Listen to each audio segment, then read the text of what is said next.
자, 오늘은 하박국입니다. 하박국은 석 장으로 나누어져 있는데요. 오늘은 1장과 2장을 함께 공부하도록 하겠습니다. 3장은 하박국 시입니다. 하박국이 쓴 시편이라고 해도 되겠습니다. 자, 하박국 선지자에 대한 내용은 우리 성경에 언급된 일이 없습니다.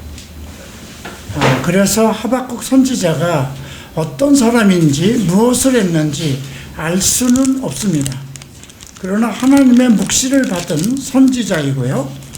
한 가지 자기의 위치, 직분을 암시하는 내용이 3장에 언급되어 있어요. 시기온옷에 맞춘 선지자라고 그랬죠. 선지자는 하나님의 말씀을 듣고 환상과 계시를 전하는 사람이죠. 하박국의 기도라고 하였습니다. 여기서 언급된 시기온옷이라는 것은 우리가 가끔 시편에서 쇳가연이라는 그런 어떤 찬송을 할 때 나타나는 그런 것에 따라가는 그런 하나의 뭐라고 그럴까요?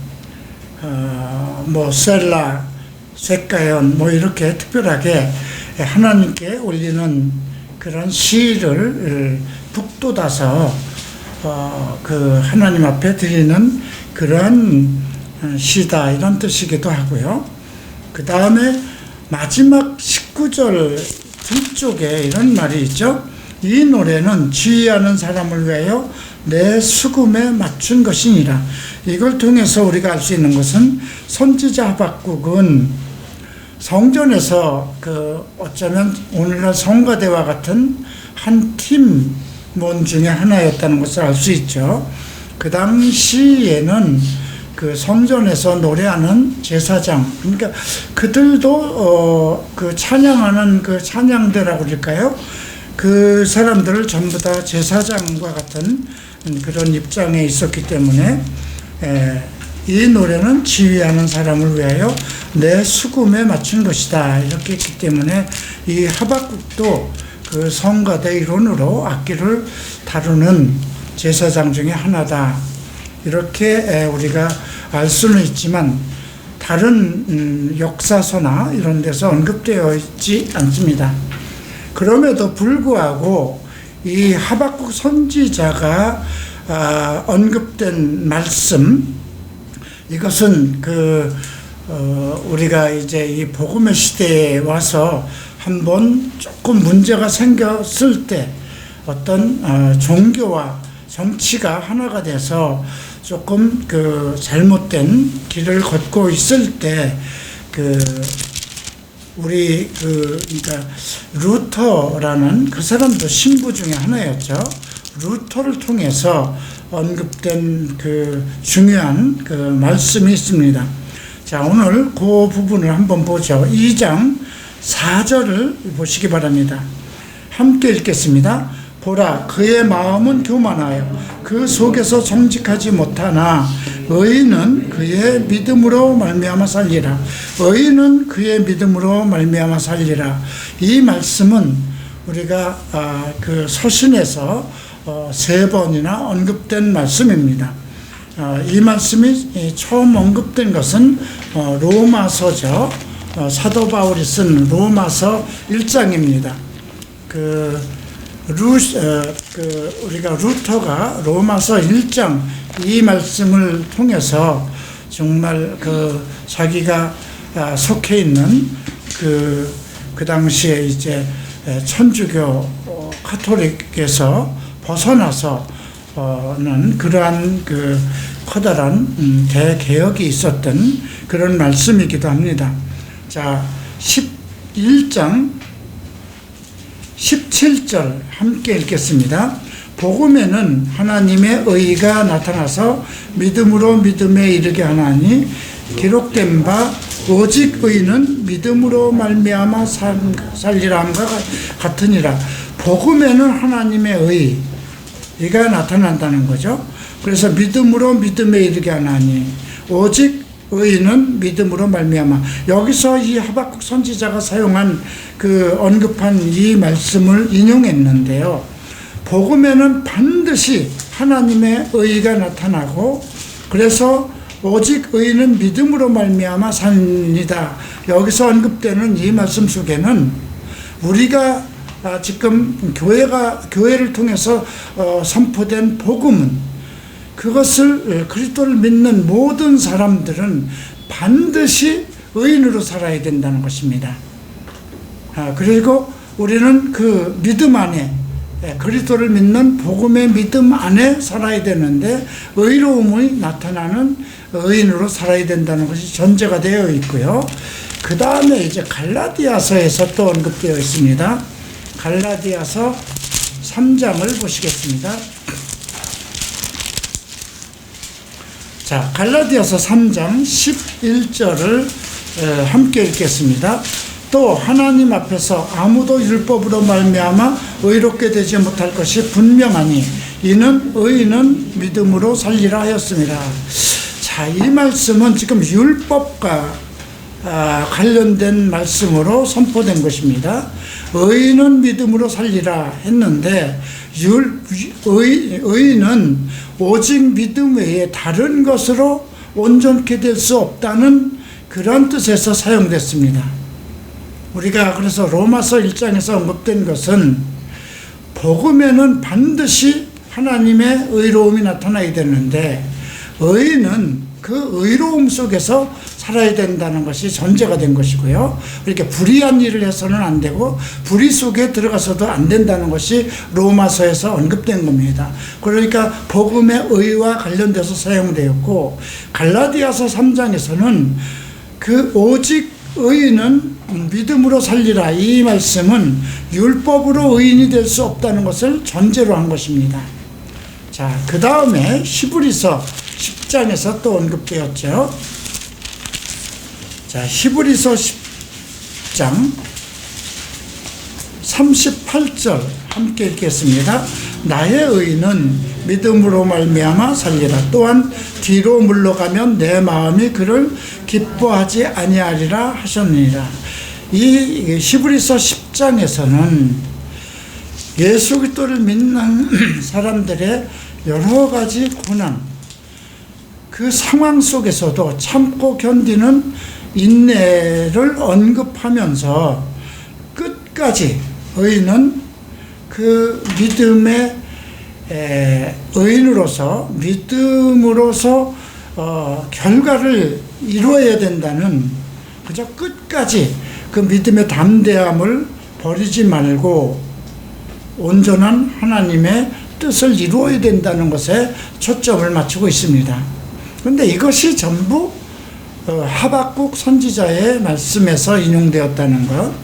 그래서 우리가 로마서, 갈라디아서, 히브리서에 나오는 이 말씀이 그 말씀의 배경과 상황이 달라도 그 주는 메시지, 내가 의인이라면, 내가 믿는 자라면, 내가 복음 안에 있는 사람이라면 반드시 믿음으로 살아야 된다는 것이죠.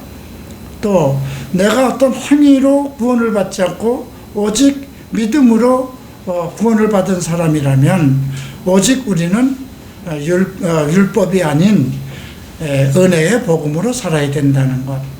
그 다음에 히브리서가 언급한 것처럼 내가 의인이 되었다면 끝까지 믿음의 완성, 결실을 이루어야 된다는 것입니다. 어떤 상황에 이르더라도 인내로 그 하나님의 뜻을 이루어야 된다는 것이죠. 자, 이제 오늘 하박국 1장과 2장을 함께 공부하도록 하겠습니다. 자, 1장은 이게 이제 하박국이 하나님한테 그 기도하는 것으로, 하나님한테 항의라고 그럴까요? 기도하는 것으로부터 시작되고 있는데 1절을 봅니다. 선지자 하박국이 묵시로 받은 경고라고 그랬어요. 이 경고라는 것은 그 히브리어가 짐이라는, 무거운 짐, 짓눌리는 짐. 왜냐하면 하나님으로 받은 그 어떤 계시의 경고이지만 자기 스스로 감당할 수 없는, 이스라엘의 하나님의 선지자로서 감당할 수 없는 무거운 짐과 같은 그런 눌림의 경고다, 이런 뜻입니다. 자, 그래서 2절에서 이렇게 언급합니다. 여호와여, 내가 부르짖어도 주께서 듣지 아니하시니 어느 때까지리까? 내가 강포로 말미암아 외쳐도 주께서 구원하지 아니하시나이다. 지금 이 상황은 주님이 어떤 그 경고로 메시지를 전하는데, 아무리 지금 그 상황이, 지금 이 하박국이 살고 있는 이 시대 상황이 상당히 어려운 것을 우리가 좀 이해할 필요가 있어요. 그러니까 우리가 역사서나 역대기나 어디를 통해서도 하박국이 어디에서 언급된 일이 없기 때문에 어느 왕 때 있었다 우리가 알 수는 없어요. 근데 분명한 것은 유대의 선지자 중에 하나고, 이건 그 유대의 멸망 직전에 있었다는 것으로 우리가 이해를 해야 돼요. 왜냐하면 바벨론 왕국의 침공을 하나님께서 그에게 환상으로 보여주셨기 때문에, 그렇기 때문에 아마 이것은 우리가 그 열왕기, 그러니까 이스라엘 유대의 그 기록을 이렇게 볼 때, 므낫세라는 히스기야 왕의 아들 중에 그 므낫세가 있었고, 아주 그 유대의 가장 악한 왕 중에 하나였고요. 그런데 그 므낫세가 죽고 났는데 요시야라는 왕이 마지막 때에 그래도 부흥을 일으켰어요. 그런데 요시야가 죽고 나서 그 다음에 여호야긴과 여호야김의 시대가 이제 마지막 시대가 되는데, 그때 이제 바벨론이 침공을 하죠. 바벨론은 3번이나 유대를 침략했습니다. 우리가 북이스라엘과 남유다로 이렇게 나누어져 있을 때, 북이스라엘은 우리가 앞에서 나홈서에서 보았듯이 이미 아수르를 통해서 멸망을 받았고요. 지금 남유다는 기원전 BC 605년에 첫 번째 이제 포로로 잡혀가는 것이죠. 그때 다니엘하고 많은 귀족들이 포로로 잡혀갔고, 그 다음 BC 597년에 에스겔과 한 10,000명이 또 포로로 잡혀갔습니다. 그리고 마지막은 BC 586년도에 예루살렘 성전이 무너지면서 완전히 이스라엘이 멸망을 한 거예요. 그렇기 때문에 이것은 바벨론 느부갓네살 왕이 유다를 침략하기 전에 하나님의 묵시 계시기 때문에, 아마 여호야긴이나 아니면 그 여호야김 그 마지막 때 왕 때에 있었던 일이 아닌가 싶습니다. 근데 그 선지자 하박국이 정말 끊임없이 하나님께 부르짖었던 것이 2절에서 나오죠. 내가 부르짖어도 주께서 듣지 아니하시며, 선지자를 세운 것은 선지자로 하여금 그 당시에 있었던 백성들, 또 지도자들의 죄를 고하고 백성들의 아픔을 고하고, 백성들 또 하나님의 말씀을 백성들과 그 국가 지도자들에게 전하는 그런 입장이잖아요. 근데 그 어려운 상황 속에서 아무리 부르짖어도 주께서 듣지 아니하셨다는 거죠. 그걸 언제까지 하실 것입니까? 내가 강포로 말미암아 외쳐도, 지금 이 강포라는 이 단어는 지금 그 시대가 얼마나 지금 살아가기 정말 힘들고, 어떤 국가적인 문제, 종교적인 문제가 상당히 어려운 그 시대라는 걸 우리가 이해할 수 있고요. 외쳐도 강포로 말미암아 어떤 빼앗기고 핍박당하고 하는 그런 것을 뜻하는 것이죠. 외쳐도 주께서 구원하지 아니하시나이다. 어찌하여 내게 죄악을 보게 하시며, 선지자는 정말 선한 것을 보고 선한 것을 하나님께 기도하고 필요한 것을 그렇게 해야 되는데 어떻게 죄악을 보게 하시며 패역을 눈으로 보게 하시나이까. 겁탈과 강포가 내 앞에 있고 변론과 분쟁이 일어나이다. 여기서 변론이라는 것은 하나님의 말씀에 대한 다른 이변, 그런 것을 뜻하겠죠. 하나님을 거역하는 그러한 그 종교적 상황이라고 보면 되겠어요. 분쟁, 유일한 종교잖아요. 하나님을 믿는 유일신이잖아요. 그런데 그 또 다른 하나님을 향한 그런 말씀과 율법에 또 다른 쟁론이 일어나는 것을 언급하고 있습니다. 이러므로 율법이 해이하고 율법이 해이된다는 건 사람들이 율법을 떠나고 있다는 것입니다. 율법 그거 있어서 뭐해 이런 정도죠. 지금 많은 크리스찬들도 성경 말씀 그건 그냥 성경이야. 우리가 믿는 하나님께 내가 내 마음을 바르게 가지고 있으면 되지 성경을 꼭 공부해야 되나 이런 것처럼 그 시대적으로 율법이 생활 속에서 시행되지 않고 율법은 그냥 책으로 성전에 있는 것과 같은 그런 상황이라는 거죠. 율법이 해이하고 정의가 전혀 시행되지 않고, 그러니까 공의가 추락됐다는 것입니다. 이는 악인이 의인을 에워쌌으며, 악인이 의인을 에워쌌다는 건 의인들이 삶을 살 수가 없다는 것입니다. 성경에서는 의인으로 사는 사람들은, 의롭게 사는 자들은 핍박을 받는다는 것이 그 전제가 되어 있죠. 그래서 우리가 사도 바울도 너희가 주 안에서 기뻐하라는 말을 여러 번 합니다. 주 안에서 기뻐하라.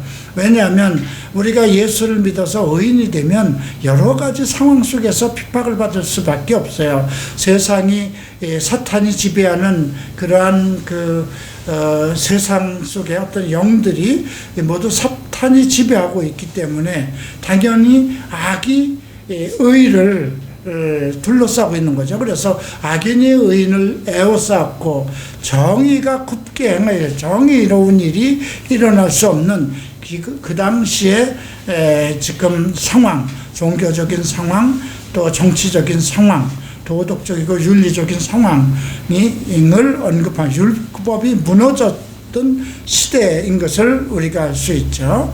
이제 그때 여호와께서 말씀하십니다. 너희는 여러 나라를 보고 또 보고 놀라고 또 놀랄지어다. 그러니까 지금 3절에서 그랬잖아요. 내게 죄악을 보게 하시는 거야. 죄를 본다는 것만큼 고통이, 이것을 한번 여러분들이 각자 가지고 있는 죄 잘못된 것은 가능한 한 숨기게 됩니다. 그런데 부모가 여러분들의 죄를 보게 된다면 어떨까요? 그 마음이.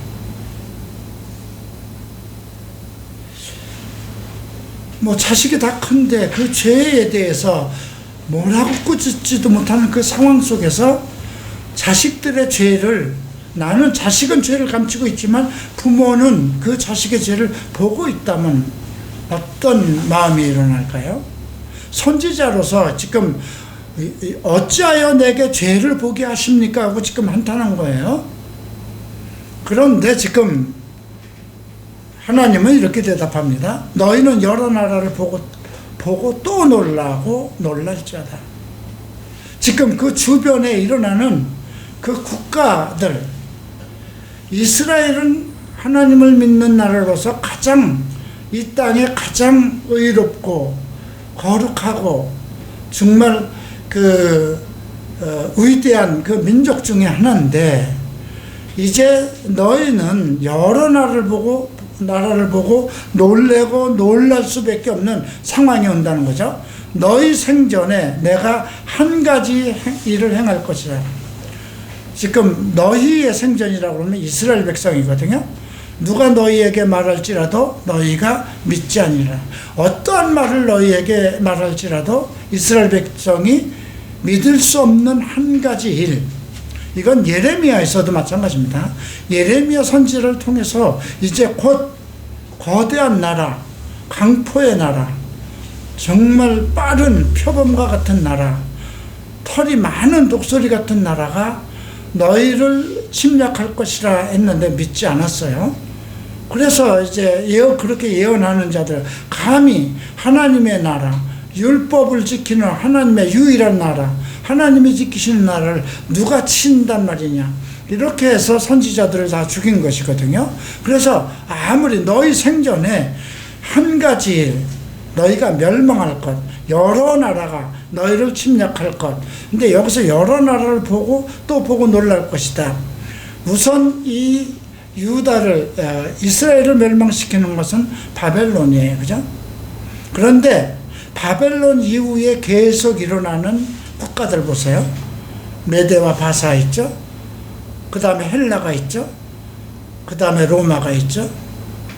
다 지금 하나님께서는 선지자를 통해서 이후에 이스라엘 백성과 대립각을 이루고 일어난 그 세상 국가를 얘기하는 거예요. 놀라고 놀랄지어다. 너희 생전에 내가 한 가지 일을 행할 것이다. 누가 너희에게 말할지라도 너희가 믿지 않을 것이다. 뭐 지금도 유대인들은 믿지 않고 있죠. 보라, 내가 사납고 성극한 백성, 이건 이제 바벨론입니다. 느부갓네살 왕을 일으키는 거죠. 곧 땅이 넓은 곳으로 다니며, 땅이 넓은 곳으로 다니며, 이제 너무 엄청난 이제 정복자로서의 활동이죠. 자기의 소유가 아닌 거처들을 점령하는 갈대아 사람, 갈대아는 원래 바벨론을 얘기하는데요. 갈대아 우르에서 사실 아브라함이 거기서 불러낸 거잖아요. 그래서 시브리 사람이라는 것은 강을 건너온 사람이라고 그러는데 갈대아에서 불러낸 것입니다. 그러니까 우리가 창세기를 보면 창세기 이미 10장에 갈대아라는 그 지역이 이미 어떤 사탄의 영들이 진을 치고 있는 그러한 지역인 것을 우리가 염두에 두고 이걸 봐야 돼요. 갈대아 사람을 일으켰나니 이건 하나님의 계획에서 일어났다는 거죠. 그러니까 바벨론 국가와 느부갓네살 왕이 일어난 것도 하나님의 계획이었다는 것이죠. 그들은 무섭고 두렵고 무서우며 당당함과 위엄이 자기네들에게서는, 위엄이 하나님에게서 오는 것이 아니고 그 나라 자기네들 국가에서 나오는 거죠. 그들의 군마는 표범보다 빠르고 저녁 이리보다 사나우며 그들의 마병은 먼 곳에서부터 빨리 날아오는 마병이라 마치 먹이를 움키려고 하는 독수리의 나름과 같다. 지금 표범과 이리와 독수리를 언급했어요. 우리가 다니엘서에서 언급된 내용이기도 하죠. 그래서 이거는 바벨론뿐이 아니라 바벨론 이후에 이스라엘을 대적하고 이스라엘 백성을 지배하는 그러한 영적 세력 국가들을 다 언급한 것이라고 보면 되겠습니다. 그들은 다 강포를 행하러 오는데 앞을 향하여 나아가며 사람을 사로잡아 모으기를 모래같이 많이 할 것이요. 사람을 사로잡아 모으기를 모래같이 한다. 이게 바벨론은 몽땅 사로잡아 가잖아요. 아수르도 다 망했어요. 바벨론에 의해서 그 주변 국가가 다 망했습니다. 왕들을 멸시하며, 왕들은 그 주변 국가들이죠. 방백들을 조소하며 국가 지도자들이죠. 모든 견고한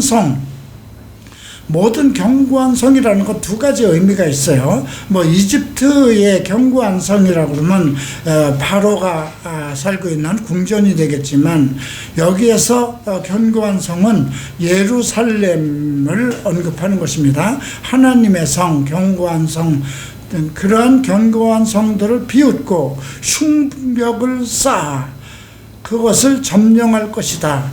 그 모든 견고한 성도들을 전부 비웃고 그러니까 모든 국가들을 그 견고한 정부, 그들을 국가가 지탱하는 모든 힘을 다 없애버리고 그 모든 국가를 다 점령한다는 거죠. 그러니까 그 당시 바벨론을 일으킨 느부갓네살 왕의 세력은 정말 그 주변 국가 이스라엘뿐 아니라 주변 국가들을 모든 것을 점령한 것을 우리가 알 수 있고요. 그들은 자기들의 힘을 자기의 신으로 삼는 자들이라. 자기네들의 힘을 자기 신, 사람의 힘, 사람의 지혜. 그래서 우리가 다니엘서를 보면 다니엘과 그 세 동무들과 그 나라의 각 나라에서 사로잡아온 지혜자들을 전부 다 키우는 그런 박사로 키우는 그런 그 구조를 가지고 있었죠. 그러니까 사람의 지혜를, 그러니까 여기서 자기들의 힘이라는 건 사람의 능력과 지혜를 얘기하는 것입니다. 사람이 신이 되는 거예요. 그래서 우리가 다니엘서로 보면 금신산을 꿈을 꿨는데 그 금신상의 형상을 다니엘이 언급하면서 바로 당신입니다. 그 느부갓네살 왕을 향해서 이 금신상은 바로 당신입니다. 이렇게 언급하는 거잖아요. 자기들의 힘을 자기들의 신으로 삼는 자들이라 이에 바람과 같이 급히 몰아서 지나치게 행하여. 여기서 지나치게 행하여 이 말은요, 지나친다는 건 하나님은 모든 경계를 두십니다. 자, 한 예로 이스라엘의 12부족, 예수님께서도 이런 말씀하죠. 낮이 12시간이라. 그죠? 아직 낮이 지나면 밤이잖아요. 예. 낮에 다니는 자들. 근데 우리가 12이라는 시간을 벗어나면 13시에 사탄의 시간이죠. 그러니까 여기서 지나치게 행한다는 것은 목사들이나 믿는 자들이 믿음의 경계, 내 의지. 근데 이 말씀이 바로 11절에 자기네들의 힘을 자기 신으로 삼는다고 그랬어요. 자기의 지혜, 자기의 능력, 자기의 권능. 만약에 사람이 이제 어느 목사가 정말 개척교회를 통해서 상당히 힘들게 해서 성실하게 해서 교회가 커졌다고 하십시다. 그래서 몇만 명, 몇십만 명이 되었다고 했을 때, 와, 이것을 내가 내 힘으로 했구나. 결국 그게 이제 다니엘서에서도 언급되는 것이죠. 똑같은 현상이에요. 하나님께서 바벨론 느부갓네살 왕을 통해서 이스라엘을 사로잡아가 포로로 다 삼고 이스라엘 백성들에게 이제 내 자녀를 버릇시키기 위해서 가정교사를 뒀다고 하십시다. 그래서 가정교사에게 많은 힘과 능력과 권력을 줘서, 아니면 이게 자기 집을 치리하는 집사라고 하든가. 그런데 그 가정교사가 내 자녀를 잘 교육하고 선한 길로 이끌어가야 되는데 교만해져서 너무 학대하고 내 아들을 박대하고 오히려 자기가 정말 주인이 된 것처럼 그랬을 경우에는 어떻게 하겠어요? 그 가정교사를 징치하지 않겠습니까? 이게 똑같은 거예요. 바벨론 느부갓네살 왕을 일으켜서 이스라엘을 통치하고 다스리게 해서 그 백성들이 회개하고 깨닫고 다시 돌아오길 바랬는데, 그러한 모든 지혜와 능력을 줬는데 그것이 하늘로부터 온 것인 것을 처음엔 느부갓네살 왕도 깨달았어요. 근데 자기가 힘이 크고 능력이 크고 최고의 통치자가 되고 나니까 자기가 신이 되어버리는 것이죠. 그래서 이 지금 지나치게 행한다는 것은 느부갓네살 왕뿐이 아니라 우리 모든 믿는 자들에게도 그 예수님께서는 그 자기 자신에 대해서 그렇게 말씀하셨잖아요. 나는 섬김을 받으러 온 것이 아니라 섬기는 자라. 예. 자, 이렇게 하나님께서 지금 곧 이스라엘 백성을 지배하고 온 세계를 제패할 바벨론에 대한 암시를 합니다. 그때 이제 선지자 하박국이 얘기합니다. 여호와 나의 하나님, 나의 거룩한 이시여, 나의 하나님, 나의 거룩한 자라고 합니다. 주께서 만세부터 계시지 아니하셨습니까? 우리가 사망에 이르지 아니하리다. 이 말은 나의 하나님, 나의 거룩하신 이고 만세전부터 우리를 택한 분 아닙니까? 우리 백성은 하나님의 계획 안에 있는 영원전부터 거룩하신 하나님의 계획 속에 있는 백성 아닙니까? 그러니까 우리는 사망에 이르지 아니할 것입니다. 왜? 하나님이 우리를 택하시고 우리의 거룩하신 하나님이고 우리의 하나님이시니까. 그걸 먼저 언급합니다. 여호와여 주께서 심판하시기 위하여 그들을 두셨나이다. 고백합니다. 예, 주께서 심판하기 위해서 그들을 두셨다. 알고 있습니다. 우리 백성이 잘못했으니까 아까 2절, 3절, 4절처럼 율법이 다 없어지고 포악해지고 그런 상황이 왔기 때문에, 그래서 주께서 심판하기 위해서 그들을 두셨나이다. 반석이시여, 이건 예수님 하나님을 뜻하는 거죠. 주께서 경계하기 위하여 그들을 세우셨다. 경계라는 말을 씁니다.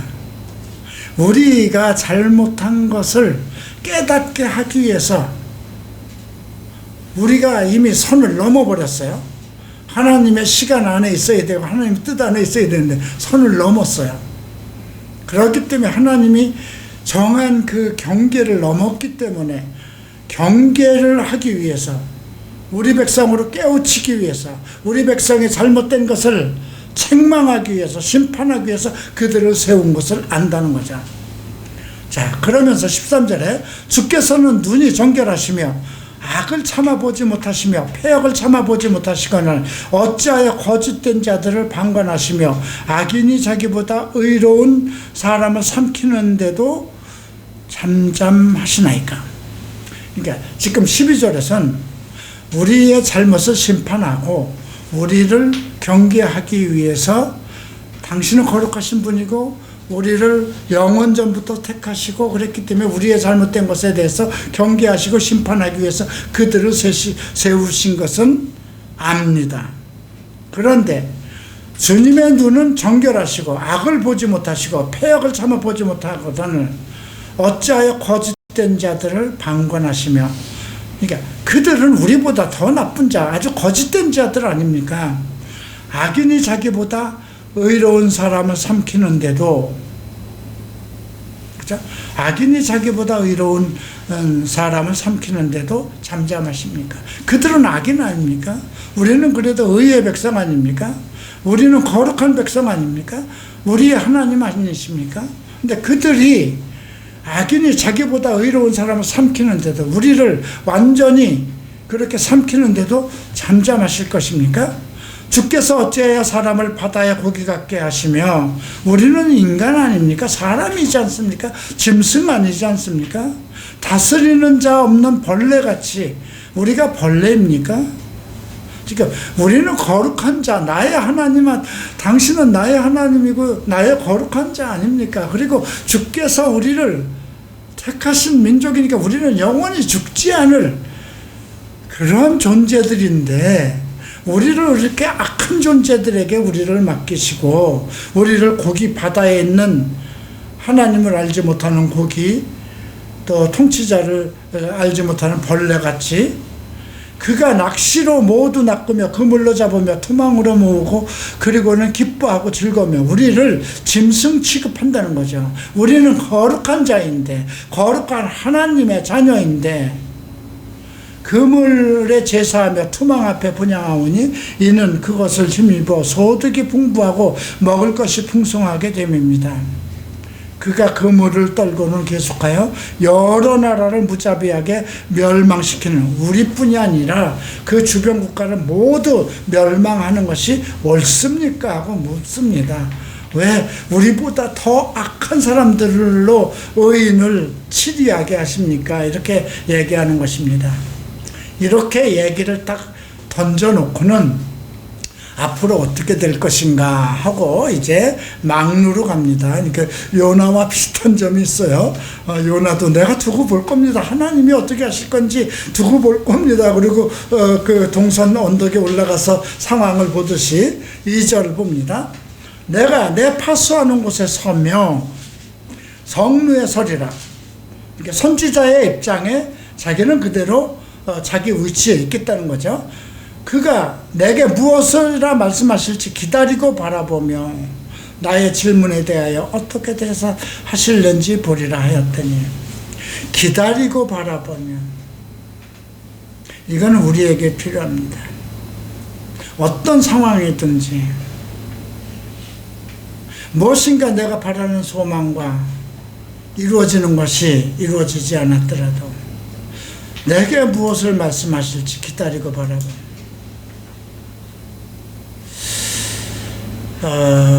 일본에 있을 때 그때는 하나님 말씀을 많이 기다렸어요. 내게 무엇을 말씀하실 것 같았어요. 물론 그 당시 좀 어떤 내게 특별한 예언의 은사도 있었고, 근데 그 전에, 내가 변화되기 전에 의로운 길로 점점 나아가고 말씀에 대해서 기대하고 말씀에 소망을 두고 말씀 듣기와 말씀 공부에 빠져 있을 때 뭔가 나한테 말씀하실 것이 있는 것 같은, 하나님께서 내게 말씀하실 것 같은 뭔가 기다리는 그런 마음으로 생활하는 일이 있었어요. 그래서 우리도 성경을 공부하면서 내가 지금 살아가는 일들을 이렇게 보면 여러분들이 좀 믿음 안에서 살아가면서도 상당히 느리고 지루해요. 그죠? 그냥 또 세상은 세상대로 바쁘게 살아가는데 내가 바라는 믿음의 성취가 이루어지지 않아요.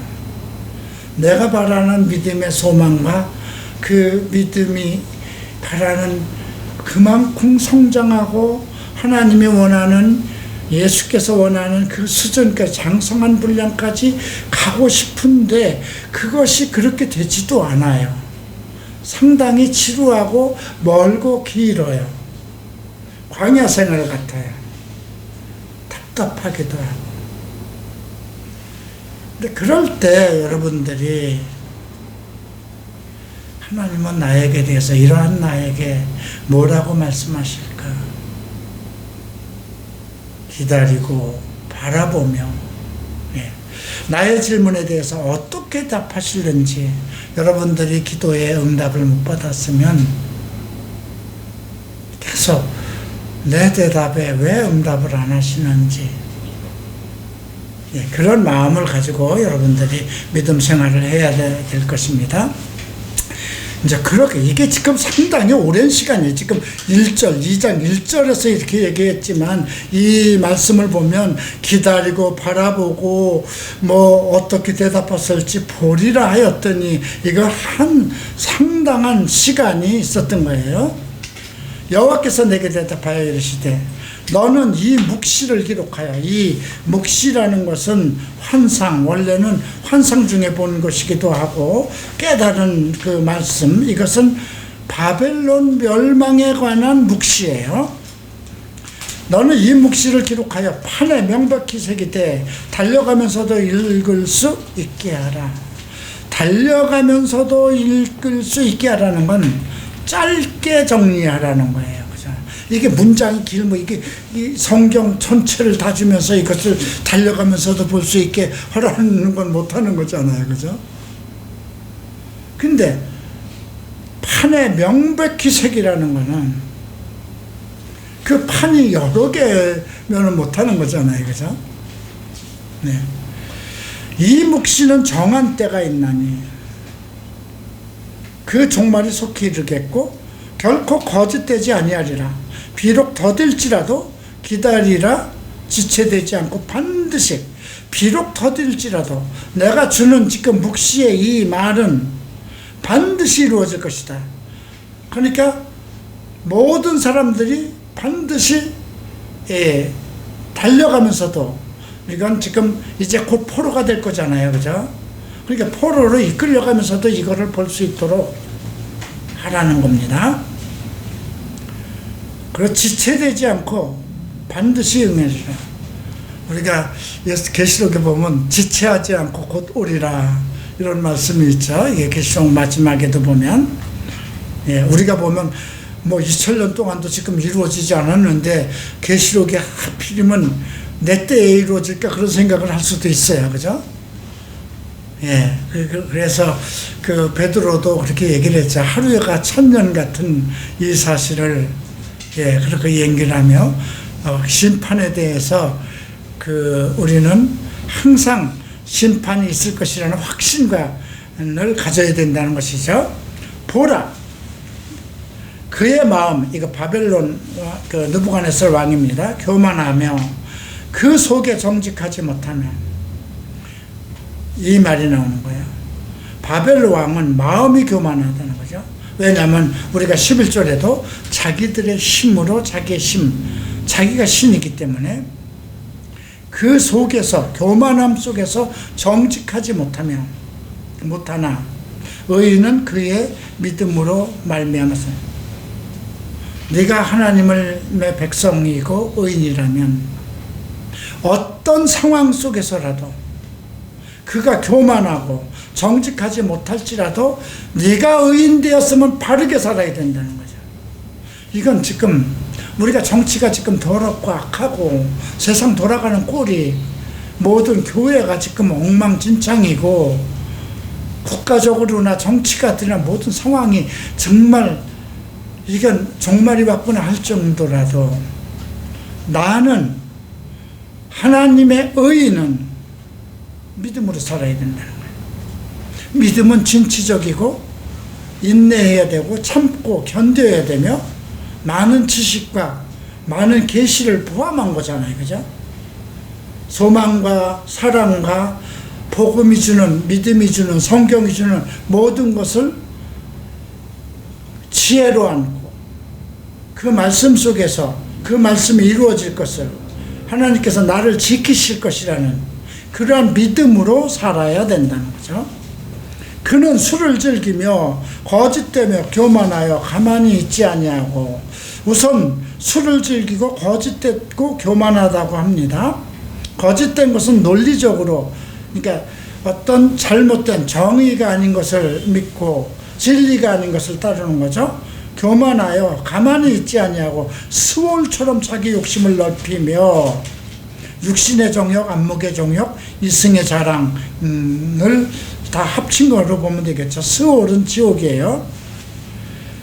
또 그는 사망 같아서 족한 줄 모르고, 사망은 끝이 없는 거잖아요.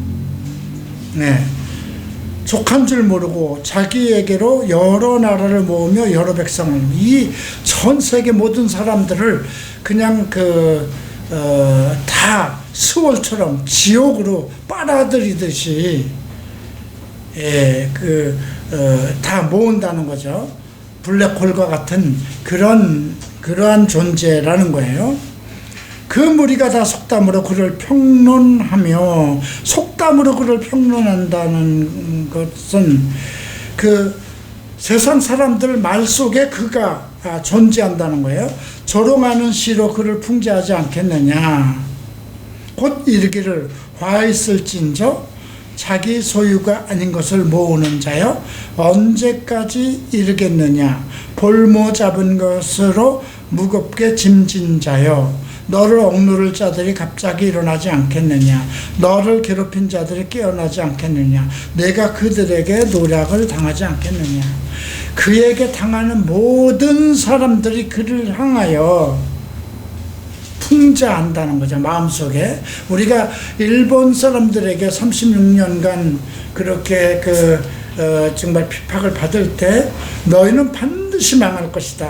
우리는 반드시 일어날 것이다. 그런 사람이 눌리게 되면 그 나를 누르고 포악을 일삼는 사람에게 그런 그 마음으로 울부짖지 않겠습니까? 어떤 노예로 산 노예가 심하게 박해를 받았다고 했을 때 그 주인이 행하는 것이 약하고 그렇다면 그 마음속으로 그 주인을 향한 저주를 퍼붓지 않겠습니까? 너는 반드시 망할 것이다. 그런 것이 지금 그 바벨론에게 사로잡힌 모든 국가와 민족들이 다 그렇게 저주를 한다는 거죠. 그것이 첫 번째 화입니다. 두 번, 그러니까 그 말은 뭐냐면 내가 모든 국가들을 다 사로잡고 이끌어가고 정말 블랙홀과 같이 다 이끌어갔다 할지라도 그 모든 사람들이 너를 저주할 거라는 것이 첫 번째고요. 다음 8절 봅니다. 내가 여러 나라를 노략하였으므로 그 모든 민족의 남은 자가 너를 노략하리니 이는 내가 사람의 피를 흘렸으며 그 또 땅과 성읍과 그 안에 모든 주민에게 강포하였습니다. 그 모든 민족의 남은 자가 너를 노략한다. 이 지구에 있는 모든 나라를 전부 다 멸망시키지 못하잖아요. 그죠? 그러면 다른 그 주변에 있는 국가가, 그러니까 우리가 보세요. 바벨론이 망하고 메대와 바사가 되고 그 다음에 알렉산더가 일어나서 그 메대와 바사를 멸망시키고, 그죠? 그리고 헬라가 또 망하고 로마가 들어서고, 예. 그런 상황이 오는 거죠. 이는 내가 사람의 피를 흘렸고 땅과 성읍과 그 안에 모든 주민에게 강포를 행하였기 때문이다. 재앙을 피하기 위하여 높은 데 깃들려 하며 자기 집을 위하여 부당한 이약을 취하는 자에게 화했을진저. 자, 재앙을 피하기 위해서 높은 데 깃들이려 하며 내가 많은 민족을 멸한 것이 내 집에 욕을 부르며 내 영혼에게 죄를 범하게 하는 것이 되었도다. 자, 이것은 재앙을 피하기 위해서 높은 데 깃들려고 하는 건 뭘까요? 자, 피가 많이 오면은 산꼭대기로 올라가려고 하는 사람들이죠. 예. 그리고 자기를 위해서 부당한 이약을 취하는 자들에게, 그러니까 이게 교묘한 방법과 그 상황을 지금 재앙을 피하기 위해서 높은 데 깃들려고 한다는 걸 볼까요? 앞으로 다가올 재앙을 이미 알면서 그걸 피하기 위해서, 내가 돈이 있으면 무엇인지 이길 수 있다. 내가 명예가 있으면 어떤 재앙도 이길 수 있다. 그런 걸 예측할 수 있으며 수단과 방법을 가리지 않고 이익을 취하려는 자들에게 화가 있을 것이다. 내가 많은 민족을 멸한 것이 내 집에 욕을 부르며 내 영혼에게 죄를 범하게 하는 것이 되었도다. 담에서 돌이 부르짖고 집에서 들보가 응답하리라. 있으면 있는 것만큼 베풀어야 되는데 모든 사람을 다 포로로 잡고 모든 국가 민족을 다 멸하고 그런 상황이기 때문에 그들이 울부짖는다는 거죠. 우리가 창세기에서 보면 가인에게 내 동생 아벨의 피가 내게 호소하였다, 이런 거죠. 이 세상 사람들, 인간을 하나님이 창조하셨어요. 모든 사람이 사랑으로 화합하는 것을 원했던 것이죠. 그래서 이스라엘을 세웠고 이스라엘을 통해서 하나님의 사랑과 복음을 전하기 위해 했는데 이스라엘이 패역해버린 거예요. 그래서 이스라엘을 다스리기 위해서 다른 나라를 일으켰는데, 바벨론을 일으켰는데, 바벨론이 온 세계의 모든 사람들에게 원성이 되어버린 그런 거죠. 11절에 보면, 12절에 보면 피로 성읍을 건설하며 불의로 성을 건축하는 자. 바벨론 성이 정말 엄청나게 공중 정원까지도 세울 정도의 그런 도성을 만들었죠. 민족들이 불탈 것으로 고수하는 것과 나라들이 헛된 일로 피곤하게 되는 것이 만군의 여호와로 말미암이 아니냐. 민족들이 불탈 것으로 수고하고 나라들이 헛된 일로 피곤하게 되는, 이 지구상에 있는 모든 민족과 나라가 멸하고 흥하고 하는 그 모든 것이 하나님의 계획이라는 거거든요. 지금 북한이 어떻고, 지금 우리가 미국이 어떻고, 중국이 어떻고, 뭘 받듯이 자라납니다. 지금 야고보는 그 예화를 듣는 거예요. 욕심이 잉태가 되는 거예요. 서로 딱 만나요. 그래서 하나의 열매, 죄라고 하는 어떠한 형질이 이루어지는 거예요. 그 죄가 장성합니다. 점점 장성해요. 그럼 어떻게 돼요? 보여요. 모든 사람의 눈에 다 보입니다. 그 사람이 욕심이 잉태했구나, 임신되었구나를 모든 사람은 다 알아요. 죄가 장성해요. 점점 불러와요. 나중에 어떻게 되냐면 사망을 낳게 되는 것입니다. 하나님은 이러한 일들을 항해하시는 분이 아니에요. 하나님은 시험하시지도, 악으로 시험하시지도 아니하시고, 또 시험을 당하지도 아니하시고, 우리가 이러한 죄의 열매를 맺게 되는 것은 우리 욕심이 잉태했기 때문에 그런 것이에요. 하나님이 아닙니다. 그래서 3번의 두 번째, 유혹은 어디로부터 옵니까? 바로 욕심으로부터 오는 것입니다. 우리 안에. 그래서 우리의 이 욕심을 죽여야 돼요. 욕심을 죽여야 돼요. 죽이는 연습이 필요합니다. 무엇로 죽이느냐? 이 욕심은 잘 안 죽습니다. 그 어떤 것으로도 죽지 않아요. 칼로 죽여야 돼요. 칼로. 말씀의 칼입니다. 요한일서 2장 16절을 보십시오. 보겠습니다.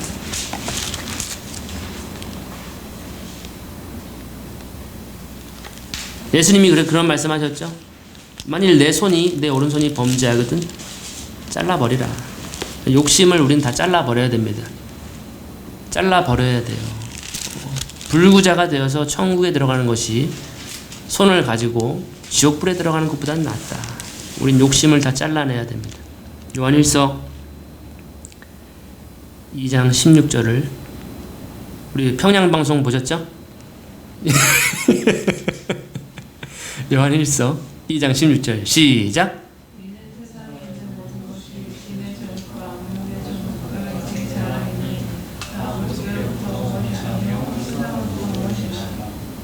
예, 17절에 보시면 세상도, 이 세상의 정욕도 사라지지만 하나님의 뜻을 행하는 자는 영원히 거하느니라. 세상과 그 세상에 있는 것들도 사랑하지 말아라. 요한은 그렇게 우리에게 전달하고 있어요. 세상에 있는 거 사랑하지 말아라. 세상을 사랑하면 아버지를 사랑함이 그 안에 있지 않는다. 둘 중에 하나만 사랑할 수 있는 거죠. 사랑은 하나다. 이 말씀을 하고 있습니다. 세상을 사랑하고 하나님을 사랑할 수 없다. 이 세상의 죄를 사랑하면서 하나님을 사랑할 수 없다라고 하는 것입니다. 죄와 하나님은 공존할 수가 없어요. 왜 하나님이 아들을 보내서 죄를 그렇게 처단했을까요? 예수님의 위에, 십자가 위에서 왜 예수님을 못 박으셨을까요? 하나님은 죄를 미워하십니다. 죄는 하나님과 함께 할 수가 없습니다. 내 죄를 그대로 가지고 하나님께 나아갈 수가 없습니다. 죄가 하나님과 나 사이를 가로막습니다. 하나님과의 친밀한 관계를 이루지 못하게 하는 것이 바로 우리의 욕심과 죄예요. 어떻게 그분과 교제를 할 수 있겠습니까? 우리가 죄 가운데 있으면. 우리가 빛 가운데 있다, 하나님을 안다, 하나님과 교제가 있다, 사귐이 있다라고 하면서 어떻게 죄를 범할 수가 있을까요? 하나님은 죄를 그렇게 처단하시는 분인데, 심판하시는 분인데. 우리의 죄를 우리가 그래서 샅샅이 그 무교절처럼 누룩이 있는가 없는가를 여인이 샅샅이 찾아서 그 누룩을 빨리 정리하지 않으면 가루섬 아래 이렇게 누룩을 숨기면 어떻게 되면 누룩이 점점 빵이 불어나요. 사람들이 다 보면 알 수 있어요. 아, 저 사람 지금 어떠한 상태구나. 저 사람 좀 비정상이구나. 저거는 뭔가가 일이 있었다. 그걸 알죠. 저 사람은 뭔가 일이 있었을 거야. 점점 죄는 그렇게 숨기고 싶지만, 여자가 가루 섬 아래 숨겼지만, 점점 그래서 그 사람을 딱 보면은 아, 죄를 숨기고 있구나. 누룩을 제했어야 되는데 누룩을 하나도 남기지 않는 그런 절기가 있는 것이죠. 그래서 유혹의 새 영역은 무엇입니까? 첫 번째로는 육신의 정욕입니다. 우리 육신에는 정욕들이 있습니다. 우리는 정적인 사람이에요. 욕정들이 있어요. 우리의 기본 욕구들이 있어요. 인간에게 건강한 욕구들도 있지만 건강하지 않은 욕구들도 있습니다. 건강한 욕구, 식욕, 건강한 욕구죠. 식욕이 없으면 죽습니다. 의사도 못 살려요. 근데 그 식욕이 과했어, 지나쳤어, 계속 먹어. 1차, 2차, 3차, 야식. 그것도 모자라. 자다가 새벽에 일어나서 또 먹어. 그럼 어떻게 돼요? 그거는 선을 넘어간 거죠. 탐심입니다. 우상숭배입니다. 하나님께서 주신 욕구가 있으면 성욕이 있습니다. 성욕. 하나님이 주신 욕구예요. 성욕이 없으면 어떻게 돼요? 어떻게 될까요? 자, 성욕이 없으면 어떻게 될까요?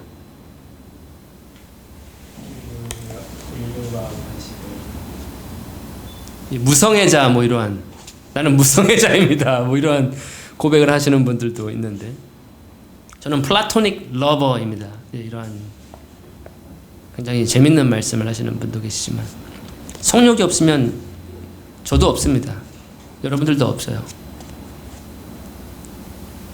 근데 그 성욕이 비정상적으로 발현이 된다. 오직 성적인 것만 생각한다. 그 문제죠. 정상적인 생활을 할 수가 없습니다. 성적인 요즘과 같은 이 세상에서는 아이들을 어떻게 교육을 해야 할지 잘 모르겠어요. 이러한 매체들이 너무나도 발달되어 있기 때문에 부모들이 가르쳐주지 않아도 아이들 세계에서는 이미 어떻게 하면 접속하는지, 접근하는지 뭐든 다 알 것 같아요. 예, 그러한 그것도 우상숭배, 죄로 발현이 되는 것이죠. 그러한 육신의 정욕들, 이 세상에 있는 것입니다. 이 정욕을 없애야 되죠. 사랑하면 안 되죠. 육신의 정욕들이 있습니다. 여러 가지 것들이 육신의 정욕 속에 포함이 되어 있습니다. 안목의 정욕도 있습니다. 안목, 눈의 욕구입니다. 눈의 욕구. 뭔가 멋있는 것, 뭔가 영광스러운 것, 뭔가 아름다운 뭔가, 눈에 찬란한 것, 영화로운 것, 보기에 좋은 것, 이런 것들을 원하는 것이 있습니다. 이러한 욕구들. 그 다음에 이생의 자랑. 예수님께도 이러한 세 가지로서 시험을 했어요. 사탄은. 맞죠?